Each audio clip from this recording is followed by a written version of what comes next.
Chief justice of Pakistan Umar Ata Bandial का कहना है कि खवातीन के बुनियादी हुकूक से मुतल्लिक पॉलिसीज मौजूद हैं। सिंध और खैबर पख्तूनख्वा में कानून साजी भी हो चुकी है। इस्लामाबाद में कौमी कॉन्फ्रेंस के इख्तितामी सेशन से खिताब करते हुए चीफ जस्टिस ने मजीद कहा कि खवातीन को अपने बुनियादी फैसले लेने के लिए आज़ादी होनी चाहिए।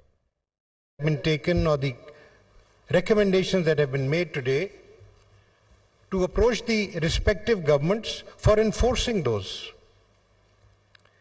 And supposing that enforcement is not forthcoming, that's when you go and approach the high courts.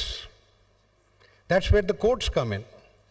Because the courts cannot make laws, they cannot make policies, but they can issue directions for enforcing laws as well as policies. So right here, we would all support the enforcement of laws. So